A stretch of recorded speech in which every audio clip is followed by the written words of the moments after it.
qu'on a fait l'acquisition d'un nouvel hébergement, on va voir comment installer WordPress dessus. C'est quand même le but de l'opération.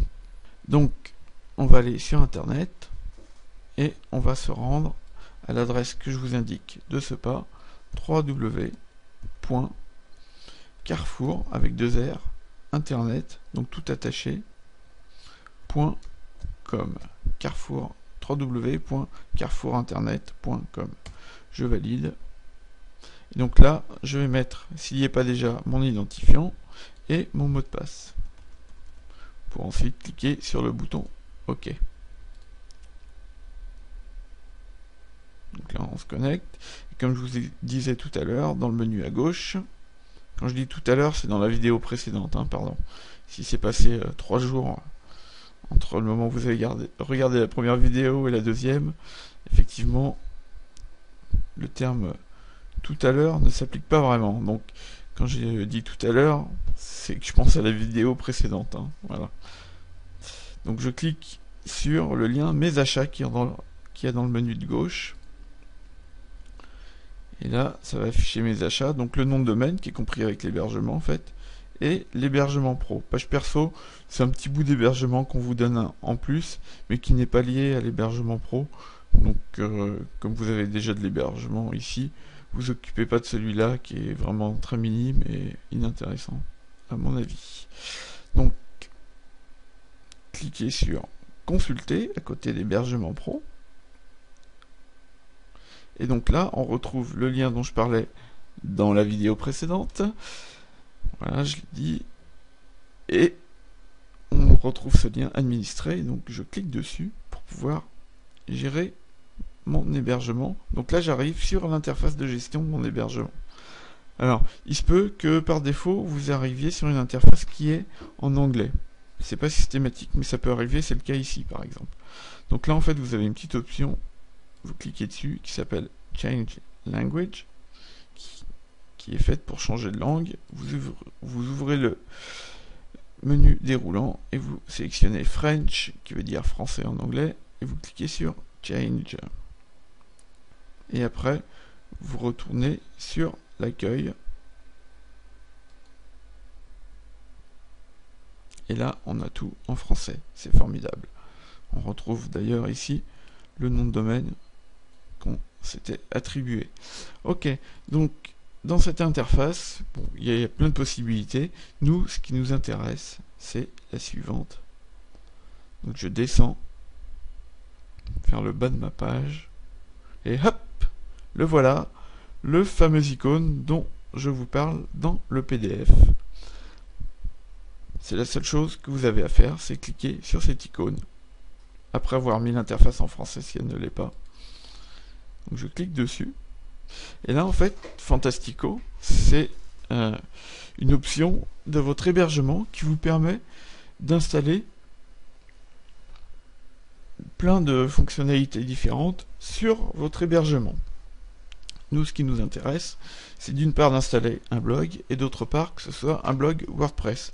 Donc je regarde dans la liste si je peux installer un blog. Effectivement, j'ai une section blog ici et je retrouve WordPress. Donc qu'est-ce que je fais? Je clique sur le lien WordPress. Ensuite, ici, je vais cliquer sur New Installation.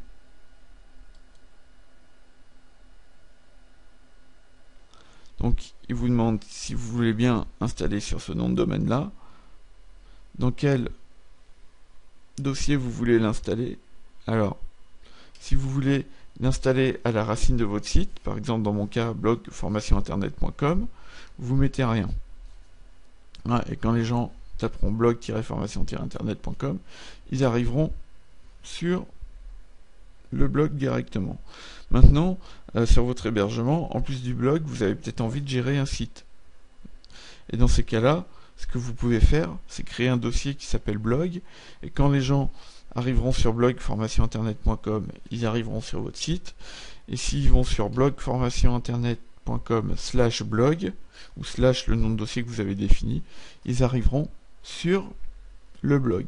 Donc moi, je vais travailler sur la racine du site, puisque j'ai pris un nom de domaine qui s'appelle blog, je vais le dédier à un blog, donc je ne mets rien à ce niveau-là.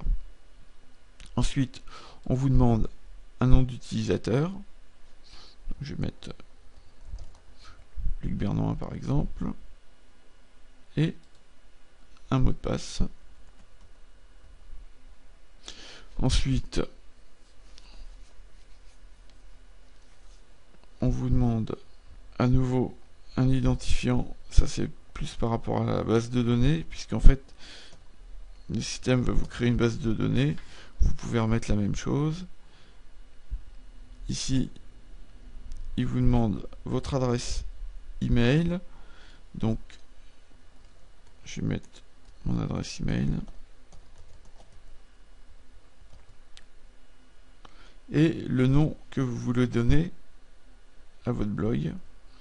Donc, par exemple, blog de formation internet. Et une description, on va dire formation sur différentes fonctionnalités internet. Voilà, donc là vous mettez ce que vous voulez. Voilà, une description en rapport avec ce qui va se passer sur votre blog, bien entendu. Ensuite, on clique sur le bouton Installe WordPress. Voilà, donc il vous dit qu'il a créé, qu'il va créer une base de données. Bon, vous n'avez pas besoin de savoir ce que c'est, vous le laissez travailler.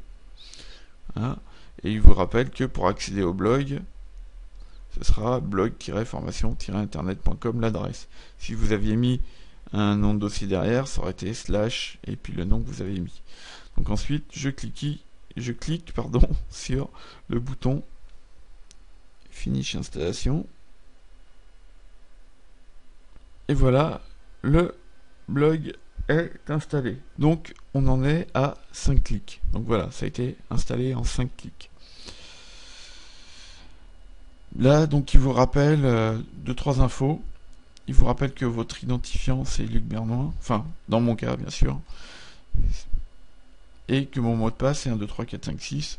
Alors je ne l'ai pas précisé tout à l'heure, hein, là c'est pour faciliter la formation, j'ai mis un mot de passe idiot, mais évidemment ne mettez pas un mot de passe de ce style là si vous voulez pas vous faire pirater votre blog, hein. Donc évitez les mots de passe 1, 2, 3, 4, 5, 6, ou votre prénom, ou votre nom de famille, ou des combinaisons comme ça un peu évidentes, sinon vous allez rapidement vous faire pirater votre blog, ce qui serait pas très sympathique. En tout cas je pense pas que ce soit le but de l'opération. Donc il nous rappelle l'identifiant, le mot de passe, et il nous donne le lien qui va nous permettre de nous connecter à la section admin de notre blog, c'est-à-dire l'interface de gestion du blog en lui-même. Voilà. On peut vite fait y jeter un coup d'œil si vous voulez. Donc je clique dessus. Je vais mettre mon identifiant, mon mot de passe.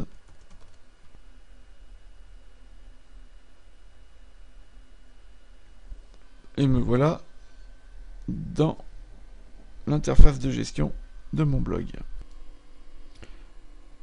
Voilà, c'est à partir donc de cette interface que vous allez pouvoir gérer votre blog. Merci pour votre attention et à tout à l'heure pour la prochaine vidéo.